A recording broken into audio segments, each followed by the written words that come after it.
Hi everyone, and welcome to Ask Mel. If this is your first time here, please like, comment, and subscribe. So what is Ask Mel? Basically, it's your questions and my answers and opinions, and let me tell you why. I hope to inspire and encourage you to keep moving forward through life, and if I can help make life easier, let's do it. Bring on the questions. All right, so my question for you, Mel, is how can I limit the activities in my day that do not really move my goals forward and replace them with things that I know are more productive and will help me reach my goals faster? Hi, Andrew, and thank you for that question. You know, I love growth and development questions, so this one is fantastic. How do you replace bad habits with good habits? Okay, well, let me tell you my experience. There's a couple different ways that I've attempted to do this, and one is cold turkey. Let's talk about the example. It's eating. So, like every other American and everyone else in the world, I love to eat. I eat when I'm happy, I eat when I'm sad, I eat when I'm frustrated, I eat when I'm excited. So I like to eat. And in the past, I went cold turkey. I cut everything out and I went to clean eating and I was strict every single day. And I did this for 6 weeks. Now you would think that that became a habit, right? 6 weeks, that's long enough to create a habit. However, eventually I did this 6 week thing 10 times over multiple years. And that's because the way I went about it wasn't sustainable. I really didn't teach myself the thought processes on how to really change that habit into a lifestyle. So recently, I've been doing something different when it comes to my eating. It is over a course of 5 or 6 months. And I'm really working on making these changes into a lifestyle. Now, this is important because although cold turkey, it might work for some people. I'm just going to express how it worked for me. It worked for a little bit of time and it got the job done. However, I regressed. So it wasn't a long term good habit, it was a short term good habit. Now that I took a little bit more time and implemented positive eating changes as I went along, I've been able to do this for a lot longer.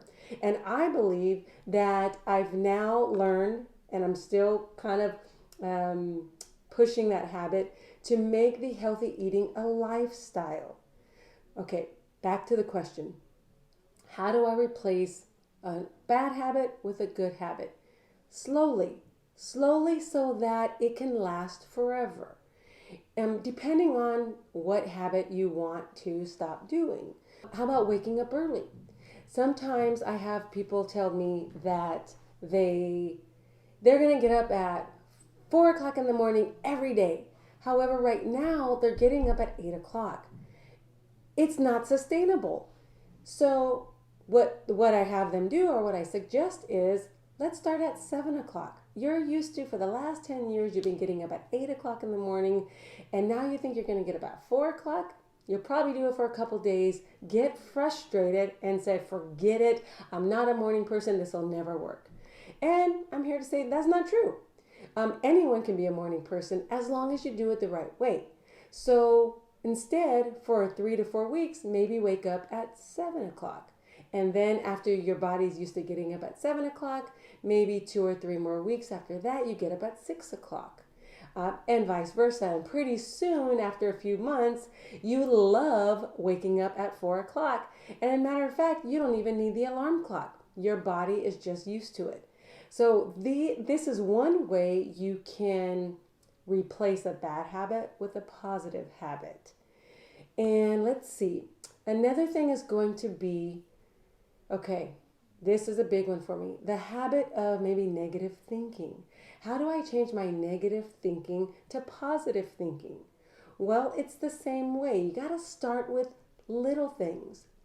One thing I believe, again, I mentioned in many videos, is I don't watch the news. The news doesn't help me in my personal life. Trust me, I have enough people around me to give me all the updates on what's happening in America and in the world. So I don't need to watch it half an hour, 4 hours a day, and a lot of people do. So if this is you, or you're watching just, I don't know, just negative stuff, my suggestion is cut it down. And it's the same as with eating. You might not be able to cut it off completely, but cut it down. If you're used to watching the news 3 hours a day because you listen to it a half an hour on the way to work, a half an hour on the way home, you watch it for 2 hours when you get home, instead of listening to it on the way to work, replace that with a book. Replace it with an audible. Same thing, a book on audio, an audible, or replace it with a podcast, something you're interested in. And this is the start of replacing a bad habit, which when you listen to the news is full of negativity. Let's just face it, that's negative stuff sells. So subconsciously, you're getting all of this negative news, and sometimes we wonder, why do I feel so bad and negative? It's because that's what you're feeding yourself. So I love that question. And replace it. Start small and then gradually increase it. Replace it with something positive. Again, books are great.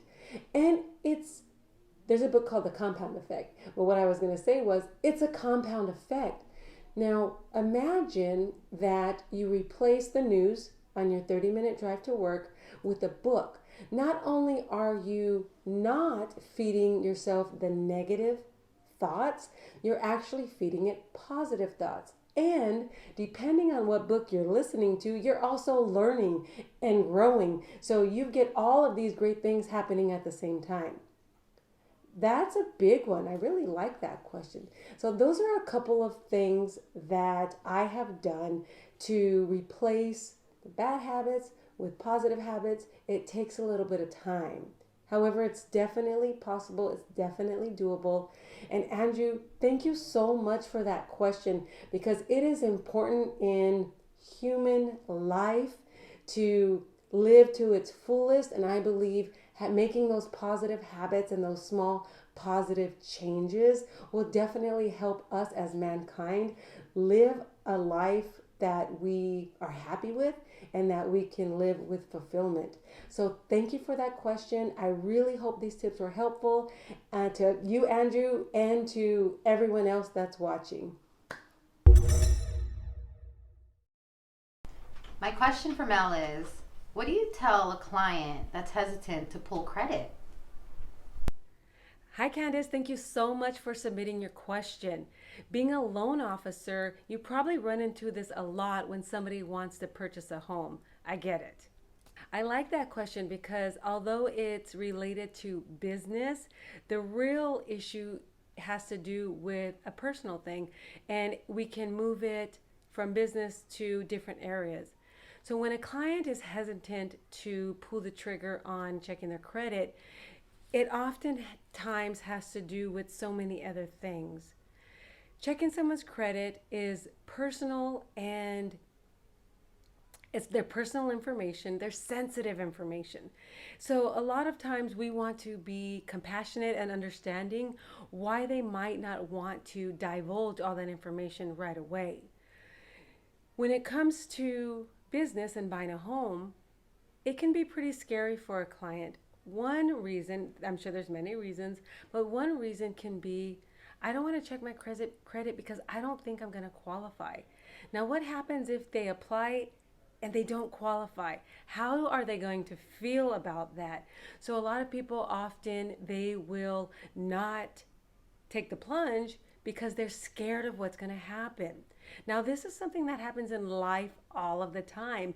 How often have we, me, you, not to take the plunge because we're scared of the outcome?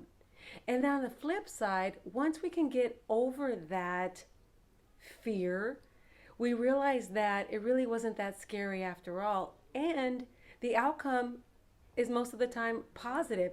It's really in our own mind.